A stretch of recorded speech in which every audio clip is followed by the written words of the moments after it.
Assalamualaikum warahmatullahi wabarakatuh. Pada kesempatan kali ini videonya adalah mereview, jadi bukan belajar bareng, karena tentu teman-teman sekalian sudah banyak mengetahui, sudah bahkan lebih banyak yang lebih memahami. Jadi di sini tujuannya adalah mereview agar membangkitkan kembali ingatan yang sudah ada, dan untuk saya sendiri juga agar ingatan saya kembali, dan ketika lupa saya juga bisa dengan mudah membuka ini kembali. Jadi saya ingatkan kembali, video di sini saya buat dengan model part ke part. Ini adalah part 1 dan tentunya ada part 2 dan selanjutnya. Jadi silahkan like dan subscribe agar kalian dapat mengikuti video pada channel ini. Baik, terima kasih. Nah, di sini sebenarnya ini sudah pembahasan yang kedua.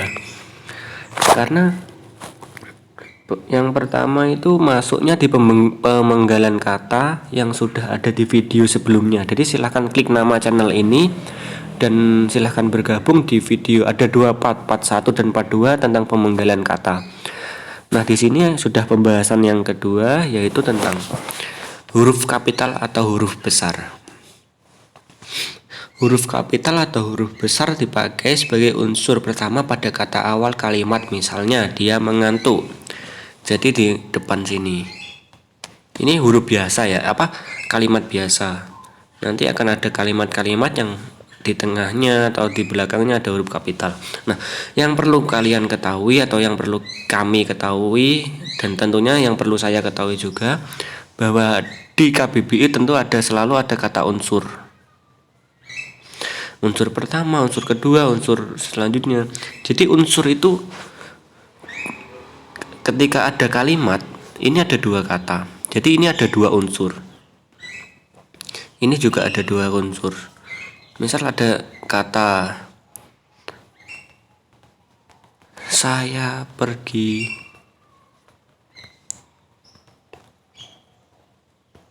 sekolah. Jadi ini ada tiga unsur. Unsur pertama, unsur kedua, unsur ketiga. Oke, sudah. Tentunya teman-teman juga sudah paham. Kita lanjut. Huruf kapital dipakai sebagai huruf pertama petikan langsung. Misalnya adik bertanya ini, kapan kita pulang? Bapak menasihatkan berhati-hatilah, nak. Nah, ini huruf besar karena sebagai kata pengganti orang. Lanjut. Nah, ini juga huruf besar karena sebagai awal kata, awal kalimat atau unsur pertama seperti tadi. Jadi ini sudah paten. Nah, langsung kemarin engkau terlambat katanya. Nah, ini kebetulan di depan.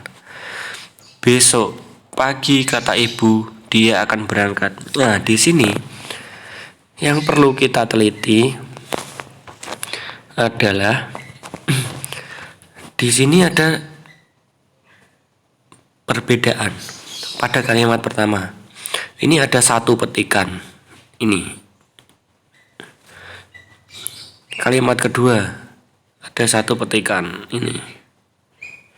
Kalimat ketiga ada satu petikan. Dan kalimat kalimat keempat ada dua petikan. 1, 2. Nah, ini yang terpenting. Huruf kapital dipakai sebagai huruf pertama petikan langsung. Ini petikan pertama huruf kapital.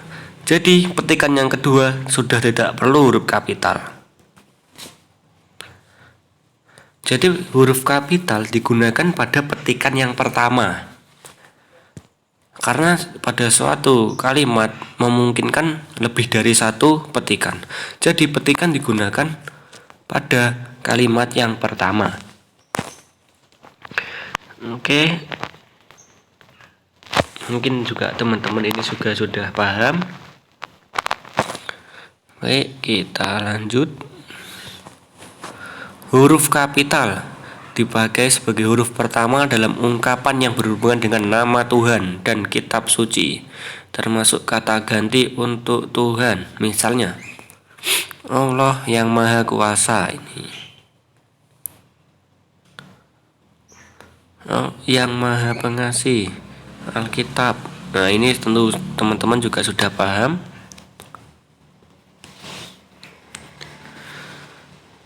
Ininya ini sebagai pengganti,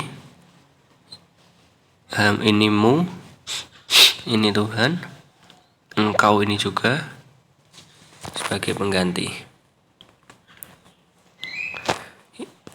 Maksudnya pengganti itu kata ganti untuk Tuhan itu. Baik, lanjut.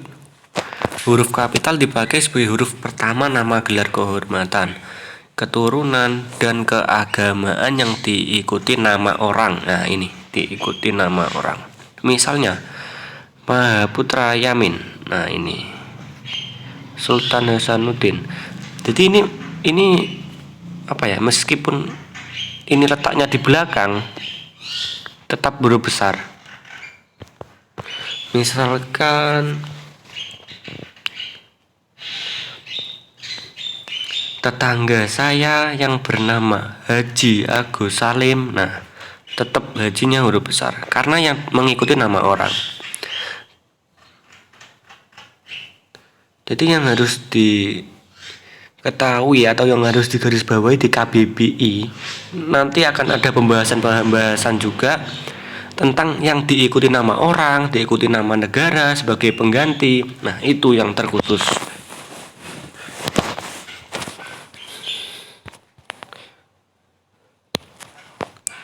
Selanjutnya, huruf kapital dipakai sebagai huruf pertama unsur nama jabatan dan pangkat yang diikuti nama orang. Nah, ini diikuti nama orang juga. Yang dipakai sebagai pengganti nama orang tertentu, nama instansi atau nama tempat. Wakil Presiden Adam Malik. Nah, ini ada nama orangnya. Nah, ini sama seperti tadi, tentang intinya diikuti nama orang atau nama tempat ini. Jadi misalkan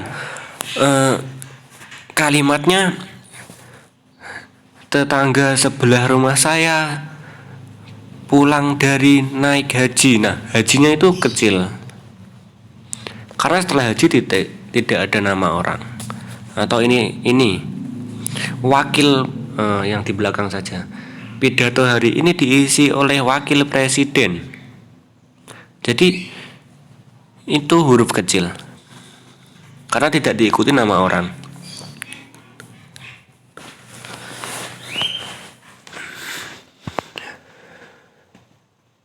Nah, yang dimaksud dengan sebagai pengganti, sebagai pengganti nama orang ini adalah kata-katanya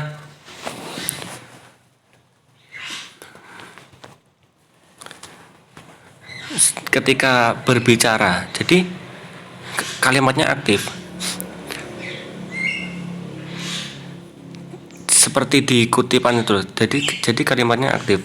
Jadi intinya itu nanti sebagai pengganti. Karena ketika pidato hari ini diisi oleh wakil presiden, itu bukan sebagai pengganti. Nah, untuk sebagai penggantinya, contohnya apa ya? Misalkan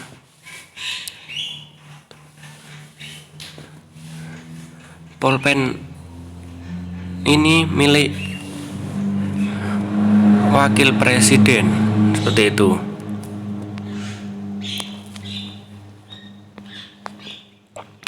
Oke, lanjut. Huruf kapital tidak dipakai sebagai huruf pertama nama jabatan dan pangkat yang tidak diikuti nama orang. Nah, tidak diikuti nama orang, nama instansi atau nama tempat. Siapakah gubernur yang baru dilantik itu? Kemarin Brigadir Jenderal Ahmad dilantik menjadi Mayor Jenderal. Nah, ini. Nah, ada nama orangnya. Ini Mayor Jenderal.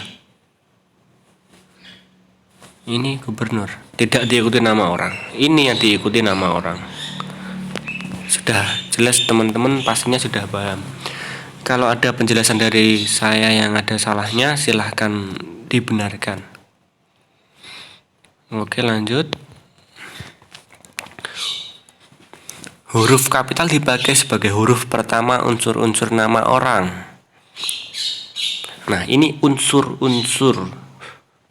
Berarti ketika ada 2 unsur, 3 unsur, 4 unsur, itu menggunakan huruf kapital. Unsur, karena ini jelas unsur-unsur artinya semua unsur. Karena misal huruf ada 2, ini 2 unsur. Ini 2 unsur, ini 3 unsur, ini 2 unsur. Jadi setiap unsurnya menggunakan huruf kapital. Untuk khusus nama orang. Huruf kapital tidak dipakai sebagai huruf pertama nama orang yang digunakan sebagai nama jenis atau satuan ukur. Nah, ini yang dibahas adalah nama orang. Nanti ada nama negara, nama tempat, nama suatu karya. Intinya itu bukan nama bukan nama aslinya, tapi nama jenis. Nah, maka dari itu saya ingatkan kembali, kita harus belajar secara tuntas.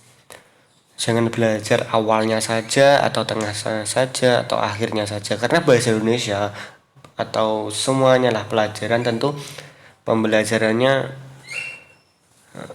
berkelanjutan, saling berhubungan.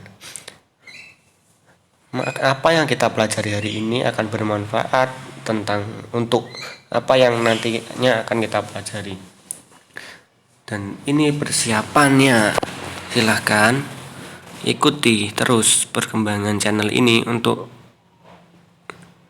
video tiap part ke part.